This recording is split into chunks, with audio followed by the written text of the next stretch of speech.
제가 최근에 어떤 분에게 선물을 했습니다. 이분이 많이 도와주셨어요. 저희 교회도 도와주셨고 저희 모교회도 도와주시고 세순교회도 이분의 도움이 있었습니다. 네, 뭐 장비 바꾸고 뭐 이런 거 할 때 너무 감사해서 제가 지나가다가 작은 선물을 하나 사서 선물을 드렸어요. 아주 작은 거였거든요. 근데 그 작은 선물을 받으시고 막 감격해 하시는 거예요. 민망하죠. 그러니까 예를 들면 제가 뭐 과자 하나 줬는데 뭐 이렇게 귀한 거를 저에게 막 이렇게 받으시는 거예요. 너무 민망하고 또 죄송스러운 마음이 있었어요. 그런데 그분이 이런 말씀을 하시더라고요. 이것이 무엇인지 중요하지 않습니다. 누가 줬는지가 중요합니다. 아멘인가요? 네. 이런 제가 그 말을 듣고 되게 더 그분이 존경스럽고 되게 감사한 마음이 들었어요. 자신을 생각해 준 것, 자신에게 마음을 써 준 것, 그것이 감사했다라는 거죠. 그것이 더 귀하다. 이거는 우리도 느낀 감정이지 않습니까? 우리가 어버이날 우리 자녀들이 종이로 카네이션 접어오고 삐뚤빼뚤한 글씨로 엄마 아빠 감사해요, 앞으로 잘할게요 뭐 이렇게 써서 주면 막 감동해가지고 종이가 막 감동스러워서 이거를 옷장에다 막 이렇게 넣어서 이거 절대 안 잊어버려야지 막 이렇게 보관하고 그랬었잖아요 다들. 그렇죠? 무엇인지가 중요한 게 아니라 그 마음이 어떤지가 중요한 거예요. 마음이. 성도님들, 우리 하나님 앞에 어떤 마음으로 나아가고 계세요? 우리의 섬김과 우리의 헌신, 이런 것들을 어떤 마음으로 하나님께 드리고 계십니까? 혹시 하나님, 제가 드린 이 작은 헌신, 저는 이것을 드립니다, 대신에 큰 복을 주세요, 이런 마음으로 혹시 계시진 않습니까? 아닐 줄 알지만 극단적인 예를 들은 거예요. 네. 비록 우리가 작은 걸 드릴지라도 하나님이 이것으로 기뻐하실 것을 소망하며 기쁨으로 드리고 계십니까? 그런 자세일 줄 믿습니다. 오늘 우리는 하나님을 어떻게 섬겨야 할지에 대한, 어떤 마음으로 하나님 앞에 나아가야 할지에 대해서 나눠보고자 합니다. 나의 욕심과 세상의 기준이 하나님과 우리 사이에 들어오는 것이 아니라 하나님 중심적 사고와 하나님을 위한 헌신으로 나아가는 우리 모두가 되기를 소망합니다. 우리가 오늘 데살로니가전서 2장의 말씀을 우리가 살펴보게 될 건데, 우리가 하나님과 교회를 어떻게 섬겨야 하는지에 대한 지혜와 교훈이 담겨져 있는 본문입니다.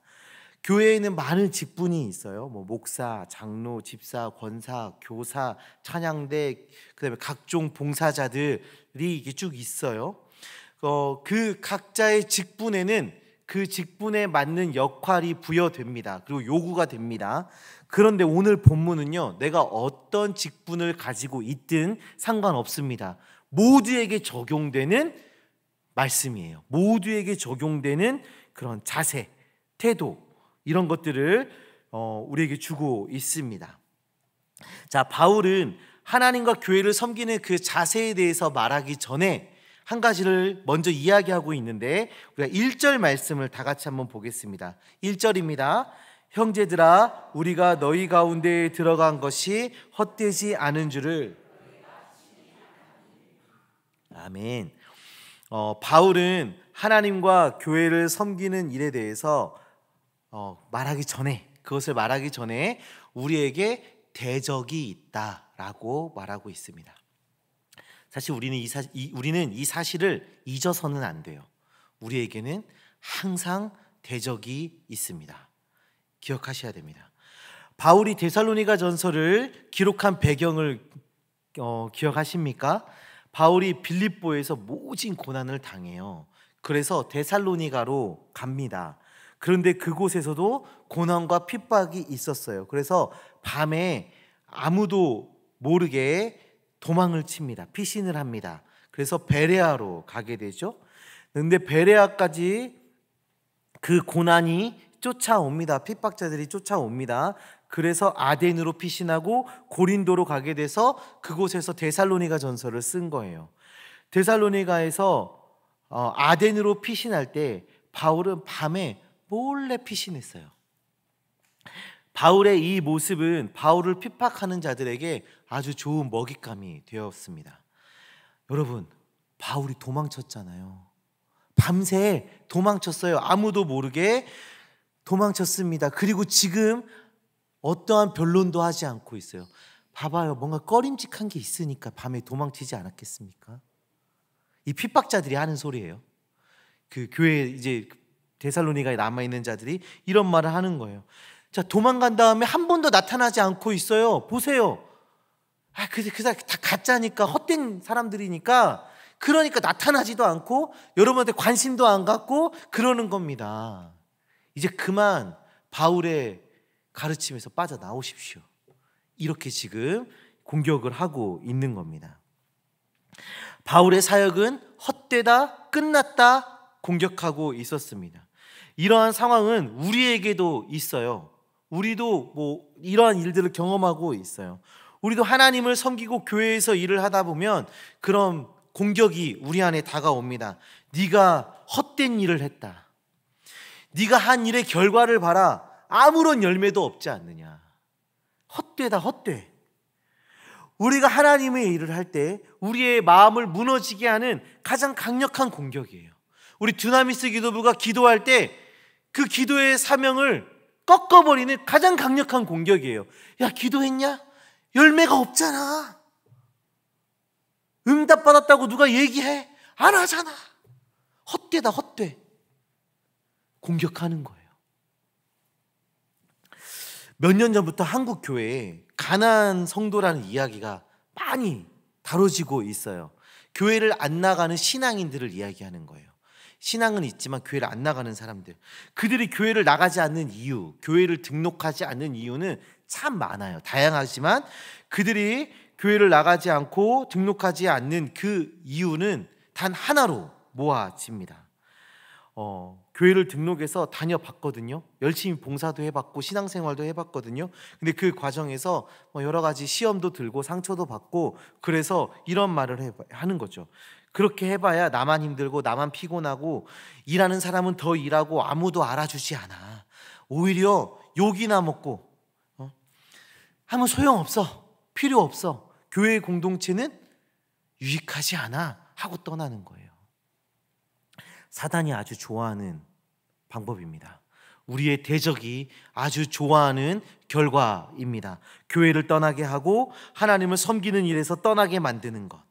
우리는 기억해야 합니다. 우리가 흘린 그 눈물은 한 방울도 헛되지 않습니다. 우리가 교회를 위해 흘린 그 땀 한 방울도 헛된 것이 없습니다. 우리는 마음을 지켜야 해요. 헛된 일을 했다며 사단이 우리의 마음에 좌절과 낙심을 심어줄 때 믿음의 결단과 고백으로 그 공격을 이겨나가야 하는 것입니다. 우리가 하나님의 일꾼으로 세워져 가기 위해서는 이 과정을 거쳐가야 하는 것입니다. 사랑하는 성도님들, 마음을 지키시기 바랍니다. 하나님을 위해, 교회를 위해서 했던 우리의 헌신과 노력은 단 하나도 헛되지 않습니다. 우리가 하나님께 드렸던 그 기도는 단 하나도 헛되지 않습니다. 사단의 공격을 이겨내시고 승리하는 주님의 일꾼들 되시기를 주님의 이름으로 축원합니다. 바울은 이렇게 대적에 대한 이야기를 하고 우리가 그 대적을 이겨내고 사명을 감당할 수 있는 이유 두 가지를 설명해 주고 있는데, 그 첫 번째는 2절에 나와 있습니다. 우리 2절 말씀을 다 함께 읽겠습니다. 너희가 아는 바와 같이 우리가 먼저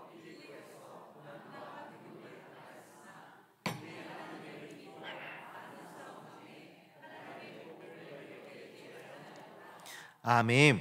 바울이 복음을 전했던 환경이 어땠습니까? 빌립보에서 고난과 능욕을 당했습니다. 이 빌립보에서 고난과 능욕을 당하는 그 장면이 사도행전 16장에 나와요. 이제 바울과 실라가 빌립보에 도착을 해서 기도하는 곳으로 가고 있는데 점치는 귀신 들린 여종이 쫓아옵니다. 그리고 바울은 그 여종을 고쳐주죠. 고쳐주니까 고쳐줍니다. 그런데 그 요정을 통해서 많은 수익을 얻었던 그 주인이 분노해서 바울과 실라를 붙잡아 장터로 끌고 가 관리 앞에 세웁니다. 그리고 옷을 찢어요. 그리고 심한 매질을 합니다. 뿐만 아니라 착고를 채우고 감옥에 가두게 되었습니다. 사실 바울은 로마 시민권자이기 때문에 그런 대접을 받아서는 안 돼요. 그렇게 그 일을 처리해서는 안 되는 상황이었습니다. 그런데 그런 심한 핍박을 받게 됩니다. 자, 그리고 나서 바울은 데살로니가로 왔는데 그곳에서도 고난이 기다리고 있었어요. 그러니까 빌립보에서 당하지 않아야 할 고난을 당했는데 데살로니가에서도 고난을 당해요. 고난이 기다리고 있었어요. 그리고 베레아로 갔는데 거기서도 기다리고 있었던 거예요. 고난이 따라왔어요. 성도님들, 우리도 어려운 일이 계속 따라오면 아무것도 하기 싫어지지 않습니까? 이걸 하려 해도 어렵고 저걸 하려 해도 문제가 생기고 앞으로 가나 뒤로 가나 문제투성이고 사고투성이고 하면 정말 다 내려놓고 싶어집니다. 저랑 친한 동기 목사님이 같이 신학을 공부하기 전에 있었던 일을 저한테 얘기해 주는 거예요. 모세야, 내가 몇 년 전에 그 직장에 취직을 했었어. 작은 직장, 회사에. 그런데 얼마 지나지 않아 회사가 망해버렸대요. 그래서 다른 직장을 얻었대요. 그런데 얼마 지나지 않아 그 회사도 망해버렸대요. 그래서 생각했답니다. 큰 회사로 들어가야 되겠구나. 그래서 우리 성도님들이 다 알만한 명품 브랜드에 취직을 한 거예요.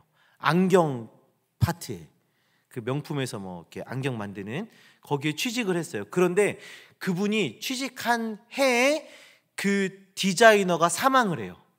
그래서 그 브랜드에서 안경 사업을 접어버렸어요. 놀라운 일이에요. 진짜 유명한 브랜드예요. 베르사땡.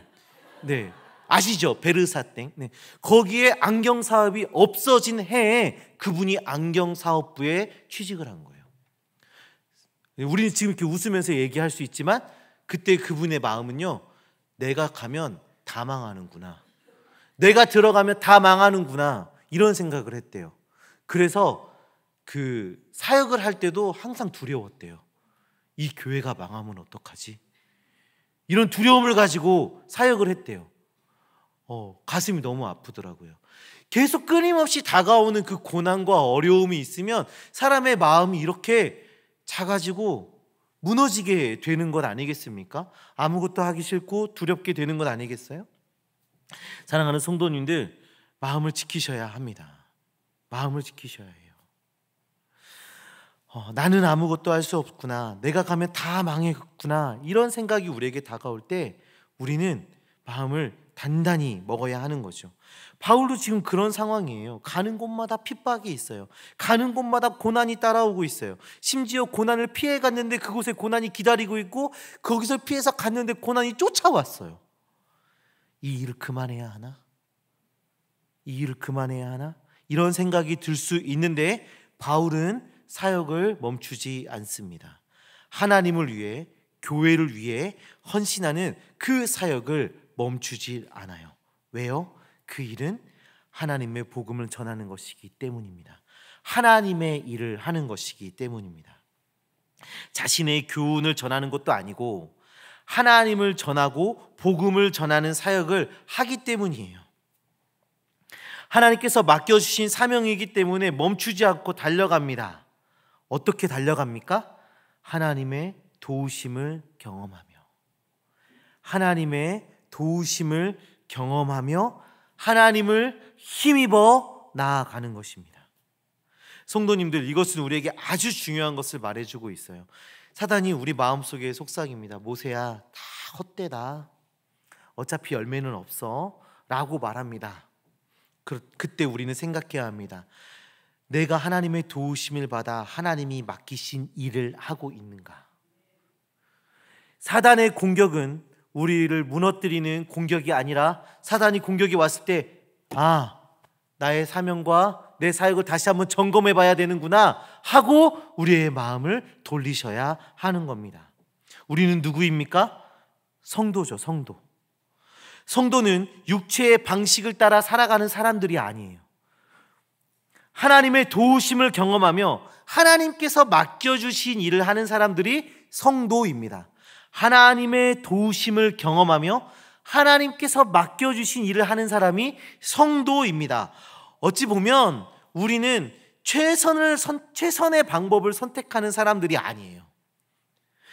세상의 이치에 합리적인 그 선택을 하는 사람들이 아니에요.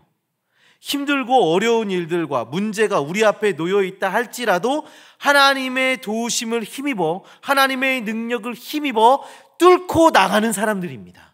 그 고난과 어려움과 문제를 뚫고 나가는 사람들이에요. 복음을 전하기 위해서, 복음의 열매를 맺기 위해서, 하나님께서 맡겨주신 그 사명을 다하기 위해서 기도하며 주님의 능력을 힘입어 나아가는 사람들이 성도인 것입니다. 사랑하는 성도님들, 하나님을 힘입어 복음을 위해 나아가고 계십니까? 혹시 여러 고난과 핍박으로 인해 믿음의 걸음을 멈추진 않으셨습니까? 믿음의 싸움을 싸워 나가시길 바랍니다. 하나님께서 우리의 능력이 되어 주십니다. 열매가 보이지 않으십니까? 의심하지 마시기 바랍니다. 바울이 그 극심한 고난과 핍박을 당했음에도 데살로니가 교회는 세워졌습니다. 그들의 마음에는 믿음이 자리 잡았고 사랑의 섬김이 있었고 주님을 기다리는 신앙인으로 살아가고 있었습니다. 우리에게 주어진 고난 뒤에 우리가 하나님을 힘입어 견디고 나아가는 그 핍박 뒤에 하나님은 복음의 열매를 맺어가고 계십니다.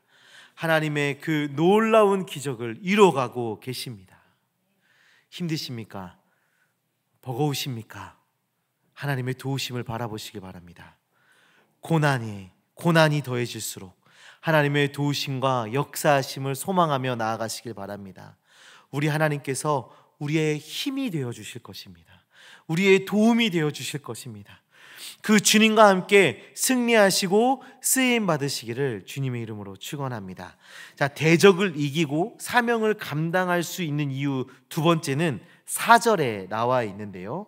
오직 하나님께 옳게 여기심을 입어. 오직 하나님께 옳게 여기심을 입어. 3절의 말씀을 보시면 바울이 그 대적들에게 받은 그 공격을 우리가 확인해 볼 수 있어요. 바울이 받았던 그 공격들을 확인해 볼 수 있는데 우리 3절 말씀 한번 보겠습니다. 다 같이 봅니다. 우리의 권면은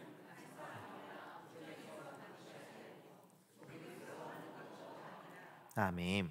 바울이 복음을 전하는 그 행동에 대해서 그 대적들이 간사하다, 부정하다, 뭔가 속임수가 있다라고 말하는 거예요. 그러니까 그 바울이 복음을 전하는 그 사역의 동기 자체가 순수하지 않다라고 말하고 있는 거예요. 그러니까 지금 바울과 실라의 사역을 누구처럼 보고 있냐면 그 사도행전 8장에 나오는 마술사 시몬처럼 대하고 있는 겁니다. 돈을 주고 능력을 사서 많은 부와 명예를 얻고자 했던 그 마술사 시몬처럼 야, 바울도 별거 없어 라고 말하고 있는 거예요.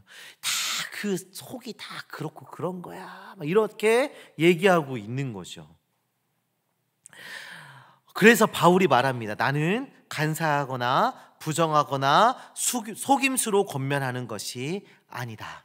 자, 그리고 뭐라고 말합니까? 우리 4절 상반절을 보도록 하겠습니다. 오직 하나님께 옳게 여기심을 입어 복음을 위탁받았으니. 아멘. 오직 하나님께 옳게 여기심을 입어 복음을 위탁받았으니. 너무 멋진 고백이지 않습니까? 자신을 부정하다 말하는 자들에게 나는 하나님께 옳게 여기심을 받은 자야 라고 얘기하고 있습니다. 여기에 나오는 이 여기다라는 단어가 되게 재밌는 단어예요. 그 철을 재련할 때 사용하는 단어가 이 단어예요. 그 철 안에 있는 불순물을 빼고 순수한 철만 남게 하는 그 과정을 이야기할 때 사용하는 동사가 여기다입니다. 바울이 지금 무엇을 말하고 있습니까? 철을 재련하듯이 하나님께서 자신을 시험하고 연단하셔서 옳게 여기시고 계시다 라고 지금 말하고 있는 거예요. 너희들이 나를 부정하다고 말하지만 하나님께서 나를 옳게 여기셨고 하나님이 나에게 복음을 위탁하셨다라고 놀라운 고백을 하고 있는 것입니다. 이 고백에는 하나님 중심적 사고가 담겨져 있어요. 세상의 판단과 평가에 매여 있는 것이 아니라 하나님 중심적 사고로 살아가는 그 신앙인의 모습을 보여주고 있는 것입니다. 성도님들, 우리는 하나님 중심적 사고로 살아가야 합니다. 하나님께서 옳게 여기신 일에 우리의 마음을 쏟아야 합니다. 세상이 부정하다고, 거짓이다고, 옳지 않다고, 순수한 의도가 아니라고 말할 수 있습니다. 세상은 그렇게 말할 수 있습니다. 그러나 하나님께서 옳다 하신 일에 우리는 충성을 다해야 하는 것입니다. 우리가 살펴봐야 할 중요한 단어가 또 하나 있어요. 위탁받았다. 이 말은 우리가 하나님의 일을 하며 살아갈 때 매우 중요한 자세입니다. 종교개혁자들은 이 땅에 살아가면서 우리 이 직업을 단순히 돈 버는 수단으로 보지 않습니다. 하나님이 부르셔서 맡기신 일이다 라고 말합니다. 내가 열심히 공부하고 준비하고 노력해서 취직도 하고 어떤 사업도 해서 어떤 성과를 이루었습니다. 성경은 그 일을 하나님께서 우리에게 맡기신 일이다, 위탁하신 일이다, 이렇게 얘기하고 있는 것입니다.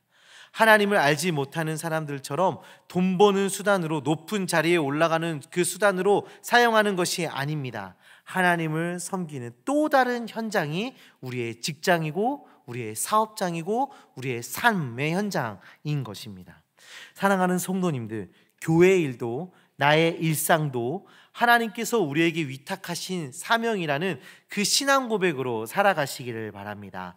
하나님께 충성을 다하며 살아가시길 바랍니다. 어려워도, 고난이 다가와도, 핍박이 있다 하더라도, 원수가 조롱을 해도 하나님께서 옳다 하시며 위탁하신 그 사명을 위해 충성을 다하는 우리 모두가 되기를 바랍니다. 이제 이 본문의 핵심으로 달려가고 있는데, 우리 4절 말씀 다시 한번 보겠습니다. 4절 우리가부터 한번 다 같이 읽도록 하겠습니다. 우리가 이와 같이 말함은 사람을 기쁘게 하려 함이 아니요 오직 우리 마음을 감찰하시는 하나님을 기쁘시게 하려 함이라. 아멘. 사람을 기쁘게 하는 것이 아니라 하나님을 기쁘시게 하기 위해서 했다. 나는 이 사명을 사람을 기쁘게 하기 위해서 한 것이 아니라 하나님을 기쁘시게 하기 위해서 한 것이다.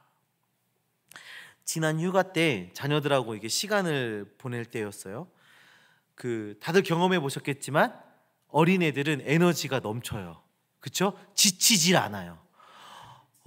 하루 종일 놀았는데 안 지쳐요. 또 놀려고 해요. 감당이 안 되더라고요. 그래서 저희 아이들은 신나게 막 에너지 있게 노는데 저는 마치 다 된 건전지처럼 축 처져 있었습니다. 그런데 우리 부모님들 다 경험해 보셨던 것처럼 자녀들이 기뻐하면 어떻습니까? 힘들어도 일어나죠. 내가 지쳐도 일어나요. 짐도 들고요, 같이 뛰어야 되고요, 물속에도 뛰어들어야 되고요, 해야 되는 거예요. 아니요, 해야 되는 게 아니라 하게 됩니다. 왜요?